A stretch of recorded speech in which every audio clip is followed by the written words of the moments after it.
अगले सवाल पे चलते हैं।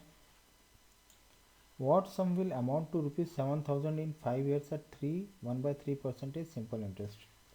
6300, 6500, सी 6000, डी 5000। ठीक है, तो यहाँ पे देखिए जो what sum will amount to means ये मिश्र धन जो कहते हैं, लास्ट में जो अमाउंट मिली प्रिंसिपल पर सिंपल इंटरेस्ट है ये होती है। ठीक, कितने साल में मिला? 5 साल में। ये टोटल अमाउंट है।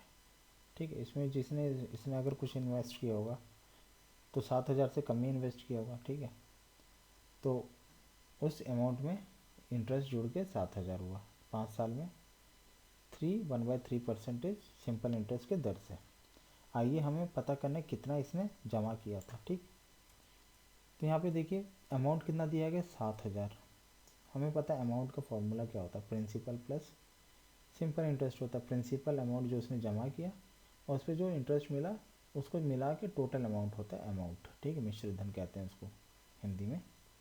तो यहाँ पे P plus S I equal to 7,000। तो हम इसको और एलोबोरेट कर लेते हैं। एलोबोरेट मीन्स एस आई को हम लिख लेते हैं सिंपल इंटरेस्ट निकालने के फॉर्मूले से, प्रिंसिपल रेट टाइम अपॉन 100। आपको भी पता होगा कि सिंपल इंटरेस्ट क्या होता है, principal rate time upon 100 equal to 7,000। ठीक, ठीक है, आप यहाँ से अगर P को कॉमन ले सकते हैं तो P को कॉमन भी ले सकते हैं। ठीक है, 1 plus R T upon 100 into P equal to 7,000 आप यहीं पे कर सकते हैं। नहीं तो आप एक एक करके सॉल्व कर लीजिए अलग अलग। P प्लस P, यहाँ पे रेट हमें दिया गया है 1/3%। तो 1/3% को आप फ्रैक्शन में कन्वर्ट करेंगे तो 3 3 9, 10/3% है ना, 10/3%। तो रेट हो गया हमारा 10 और जो नीचे 100 था उसमें 3 मल्टीप्लाई हो गया, हमने 300 यहाँ लिख दिया। ठीक, 300। और हमारे यहाँ पे ईयर जो टाइम पीरियड है 5 ईयर्स है, इजिकल टू 7,000। ठीक, यहाँ पे आप फर्दर इसको सिंप्लीफाई कर सकते हैं। 0 से 0 आप ऐसे ही कैंसिल कर सकते हैं, 10 का और 300 का एक 0 आप ऐसे ही कैंसिल कर दीजिए और 5 से 6 में चला जाएगा। ठीक है, 30, 5 6 जा 30, 30 बचा था तो P अपॉन 6। अब इसको फर्दर आप और सिंप्लीफाई कर लीजिए, एलसीएम ले लीजिए। ठीक है, P प्लस P बाई 6 से ना होगा 6P plus P, 7P upon 6 equal to 7,000, 7P upon 6,000। अब आप ऐसे ही 7 को 7 से कैंसिल कर देंगे तो आपके पास यहाँ पे इस तरफ 1000 बच जाएगा। P आपका कितना हो जाएगा? 6,000, ऑप्शन सी। ठीक है, इसको आप सिंप्लीफाई करेंगे, 7 7 को कैंसिल करके 6 मल्टीप्लाई कर देंगे 1000 में, 6,000, ऑप्शन सी। एक तो ये तरीका है, या तो आप फटाफट करना है तो एक डायग्राम बना के भी आप फटाफट इसको कर सकते हैं, जो आजकल ट्रेंड में चलता है। जैसे आपने मान लिया हमें पता करना है P। ठीक है, लास्ट में क्या अमाउंट दिया हुआ है हमें यहाँ पे, ये हमें दे दिया गया 7,000, टाइम दे दिया 5, रेट हो गया 10/3%। 3 को हम 10/3% भी लिख सकते हैं।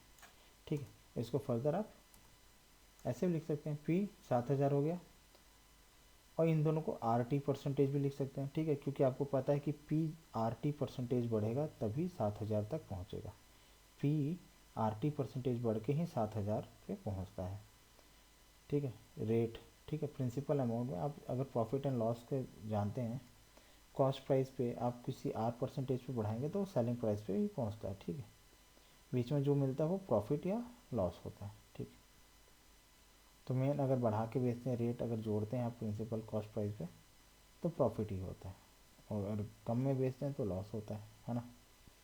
तो एक तरह से आप परसेंटेज को ज़रूर सीखें अगर आपको simple interest, compound interest, profit and loss में अगर पकड़ पानी है तो। ठीक, तो PRT परसेंटेज बढ़ता है तो 7,000 पे जाता है। तो आप इसको एक फॉर्मूले में भी लिख सकते हैं, जैसे कि हमने प्रीवियस में देखा था। प्रीवियस RT परसेंटेज बढ़ता है कोई चीज़। ठीक है, अगर R परसेंटेज आप किसी अमाउंट को बढ़ा रहे हैं तो 1 प्लस R अपॉन 100 से उसको गुना करते हैं। ठीक है, आप कंपाउंड इंटरेस्ट में इस फॉर्मूले को जरूर देखेंगे, है ना।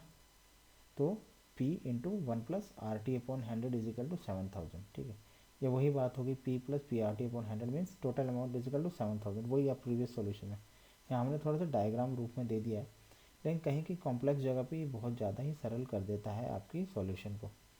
ठीक, तो इसलिए मैं यहाँ पे आपको ये मेथड इसलिए बता रहा हूँ, कहीं कहीं बहुत ही ईजिली हो जाता है। यहाँ पे तो वही बात होगी, आप अमाउंट को ही P प्लस PRT/100, अगर आपकी कैलकुलेशन फास्ट है तो आप वैसे भी कर सकते थे। ठीक है, तो वही बात है, 50/3 ले आइए। P1 प्लस 50/300 इजकल टू 7000, ये 1+1/6 बचा आपका। तो P इंटू 1+1/6 क्या होता है, P इंटू 7/6 ही होगा, जो हम प्रीवियस सॉल्यूशन में आपने देखा था कि ठीक है 7/6 P इजिकल टू 7000, 7 से 7 कैंसिल हो गया, दूसरी तरफ 1000 बचा, 6000 से मल्टीप्लाई हो गया, P आपका 6000 हो गया। ठीक है, तो आप देख सकते हैं कि इस मेथड से भी आपको आंसर आ जा रहा है, हालांकि मेथड सेम है, लेकिन ये मैं आपको यहाँ पे ये इसलिए बताने की कोशिश कर रहा था कि प्रिंसिपल RT परसेंटेज बढ़ता है, R परसेंटेज से नहीं बढ़ता है। ठीक है, RT means rate into time percentage से बढ़ता है, क्योंकि यहाँ पे परसेंटेज का साइन महत्वपूर्ण है, क्योंकि परसेंटेज का साइन हर जगह आपको 1/100 है। ठीक है, आपका रेट अगर 1 है तो भी ये परसेंटेज का साइन 1/100 ही रहेगा, T आपका 1 है तो भी। ठीक है, तो अंतर परसेंटेज के साइन में नहीं आता, RT परसेंटेज, आपका प्रिंसिपल RT परसेंटेज से बढ़ता है। ठीक, क्योंकि कितने साल बढ़ रहा है इसका आपका होना ज़रूरी है, 1 साल में बढ़ रहा है, 3 साल में बढ़ रहा है, क्योंकि रेट ऑफ परसेंटेज तो हर साल एक ही लगता है सिंपल इंटरेस्ट में, इसीलिए आपका RT परसेंटेज यहाँ से बढ़ता है। ठीक है, तो छोटे छोटे से कंसेप्ट हैं, आप क्वेश्चंस को सॉल्व करेंगे तो आपको ज़्यादा आइडिया होगा। तो आपको समझ में आया ये सॉल्यूशन, तो thank you. Like share subscribe जरूर करें अगर आपको अच्छा लगता है ये वीडियोस देखना, तो थैंक यू फॉर वॉचिंग।